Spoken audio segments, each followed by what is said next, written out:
حضرت باقی بلّہ رحمتہ تعالیٰ علیہ یہ سمرقند کے رہنے والے ہیں، اور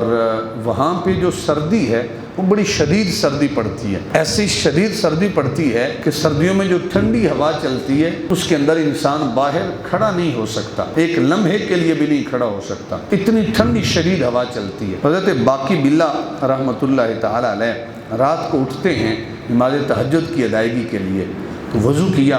وضو کرنے کے بعد 2 رکعت 4 رکعت 6 8 رکعت نماز تہجد کے ادا کیے۔ جب تہجد ادا کرنے کے بعد واپس پلٹے نا، اب اپنے بستر میں تھوڑی دیر کے لیے ہم گرم ہو جاتے ہیں، تو جب بستر کے قریب پہنچے تو محسوس ہوا کہ بستر کے اندر گویا کہ بلی سو رہی ہے۔ بلی آئی ہے، اس نے گرم بستر دیکھا ہے اور اس کے اندر وہ سو گئی۔ تو حضرت خواجہ باقی بلّہ رحمتہ تعالیٰ علیہ فرماتے ہیں کہ اگر میں بستر کے اندر داخل ہوں تو بلی سو رہی ہے، اس کی آنکھ لگی ہے، کہیں بلی کی نیند کے اندر خلل واقع نہ ہو جائے، حالانکہ خود شدید سردی ہے اس کی وجہ سے ٹھٹر رہے ہیں، لیکن ادھر بلی آپ کے بستر میں لیٹی ہے، کہیں ایسا نہ ہو کہ بلی کی نیند کے اندر خلل واقع نہ ہو جائے، اس کے آرام میں خلل واقع نہ ہو جائے۔ پھر واپس مصلی پہ آئے اور ساری رات مصلی پہ گزار دی کہ کہیں میرے عمل کی وجہ سے بلی کو تکلیف نہ پہنچے۔ اللہ کی مخلوق کے آرام کا اتنا خیال ہے، اس بلی کا خیال کیا، تہجد کے لیے اٹھے اور پھر ساری رات مصلی پہ ہی بسر کر دی، واپس بلی کو جگایا نہیں ہے۔ صبح کا وقت ہوتا ہے تو اللہ رب العزت نے الہام فرمایا اور فرمایا کہ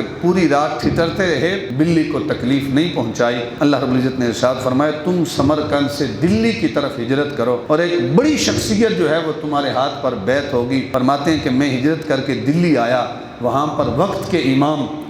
ربانی مجدد الفسانی شیخ احمد سرہندی رحمۃ اللہ تعالی علیہ، ایک بہت بڑا نام ہے علم کے میدان میں، عمل کے میدان میں اور جہاد کے میدان میں، جس نے وقت کے حکمران کے آنکھوں میں آنکھیں ڈال کے کہا کہ جس دین کا تو پرچار کرتا ہے وہ تیرے نزدیک تو ہو سکتا ہے، اللہ اور اس کے رسول کے نزدیک وہ دین نہیں ہے۔ اللہ نے ثابت قدمی عطا فرمائی، جیل کی اندر بھی گئے، اس بہت بڑی شخصیت کو اللہ رب العزت نے یہ شرف عطا کیا کہ وہ